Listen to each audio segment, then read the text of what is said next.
This is Matt, and this will be a video on how to download Microsoft Edge. So I'm right here on the main Microsoft Edge download page. You can find it right here. It's kind of a long URL, so I'll put that link in the video description, so you can just click on the link and wind up here. You don't need to go searching or anything like that. So I'm on Mac OS. It's correctly identified that I'm on Mac OS. We also have the Windows version down here if you have Windows.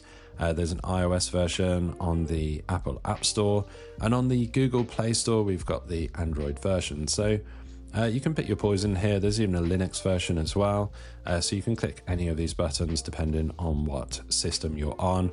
But if you're on a Windows machine, it will put the Windows version at the top here like it has with my Mac OS version. So I'm just going to click this download for Mac OS black button at the top.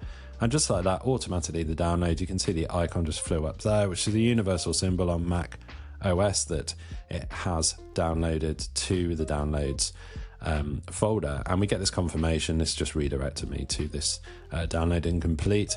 And then we have these steps right here. So depending on the browser you're actually downloading this Microsoft Edge browser on, I'm actually on Google Chrome right now.